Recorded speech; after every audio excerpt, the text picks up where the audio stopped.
di podcast Orang Pintar.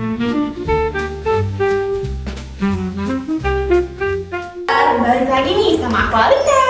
Hai, aku Alita. Halo semuanya, aku Hasna.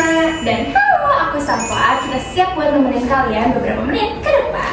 Yes, di podcast kali ini kita bakal bahas sesuatu yang mungkin sederhana, Tapi ternyata kalau dipikir-pikir lagi, kok bisa ya dari dulu sampai sekarang bentuknya tuh sama-sama. Coba deh bayangin, aktivitas kalian sehari-hari yang kemana-mana naik motor, mobil, atau bahkan sepeda. Pernah nggak sih kalian kepikiran kenapa roda itu bulat? Kenapa nggak pakai bentuk lain kayak kotak, segitiga, ya nggak sih? bener banget. Padahal ya kalau dipikir kan manusia kreatif, bisa aja bikin inovasi lain loh. Iya tuh, tapi anehnya kalau soal roda ini semua itu udah sepakat. Pokoknya harus bulat. Nah, di sini yang menarik karena jawabannya bukan cuma soal desain atau kebiasaan. Tapi karena di matematika dan fisika sama-sama bilang bahwa roda bulat itu adalah bentuk yang paling optimal. Oke, maka dari itu kita bakal kupas tuntas hari ini. Mulai dari logika sederhana sampai ke rumus dan teori yang santai dan gak bikin pusing. Jangan lupa tonton sampai akhir karena kita bakal ngebahas tentang 1, 2, 3. Kenapa roda itu harus bulat? Nah, kan roda itu satu-satunya bagian di kendaraan yang langsung menyentuh tanah ya guys. Nah, jadi bentuknya tuh krusial banget lah. Kalau bentuknya bulat, roda itu punya kontak yang konsisten tuh sama jalanan. Gak ada bagian yang nabrak ke permukaan. Nah, coba bandingin sama roda yang kotak. Setiap sudut nyentuh lantai. Terus kendaraan bakal keangkat naik lagi. Gak kebayang gak sih kalau kalian naik motor kayak gitu? itu pasti gak nyaman banget. Gak cuma soal kenyamanan juga.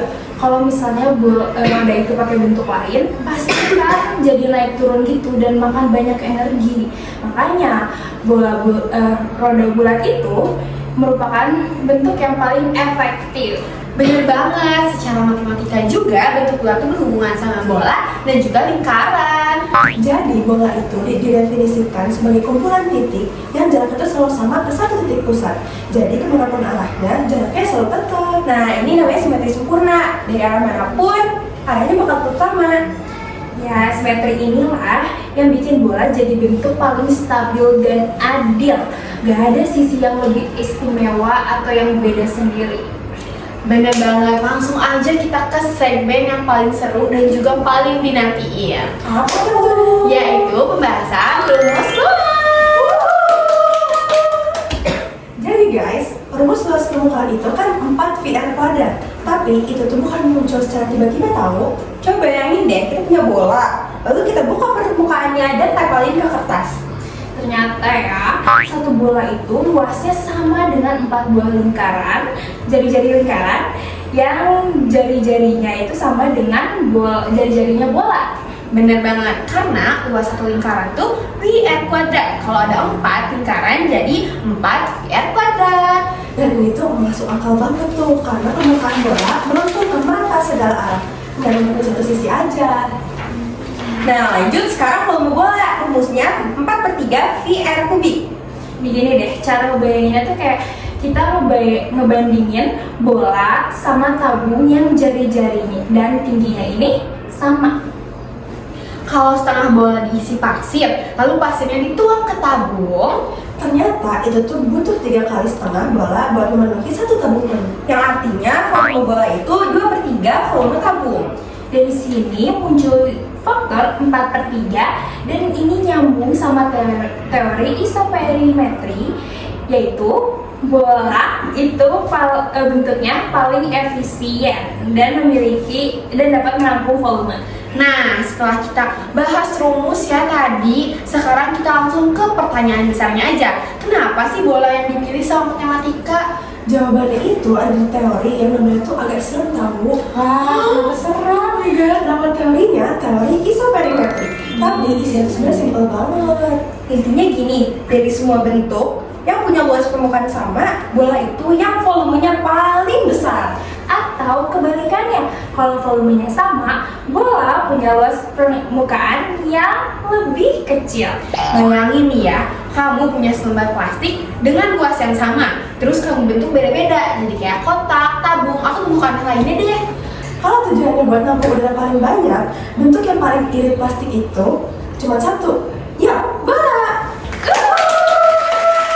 Makanya gelembung sabun, tetesan air, bahkan padat bentuknya itu bulat.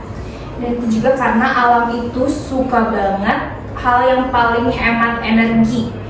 Dan matematika bilang kalau bentuk bulat ini adalah bentuk yang paling hemat energi. Yes, sekarang kita hubungin ke roda.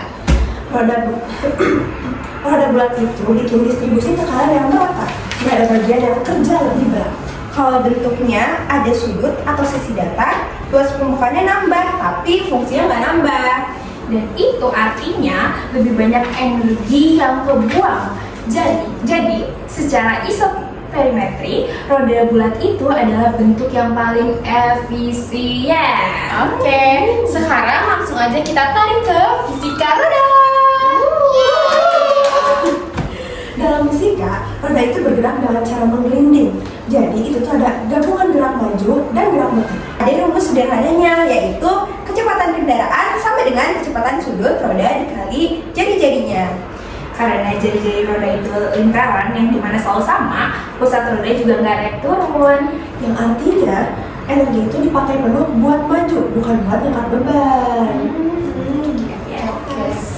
Aduh, nggak kerasa ya, setelah satu pertanyaan sederhana yang bikin otak muter, kita bisa sampai kemana-mana pembahasannya. Mulai dari jalanan ke rumus, sampai ke teori matematika yang ternyata relevan banget sama kehidupan kita sehari-hari.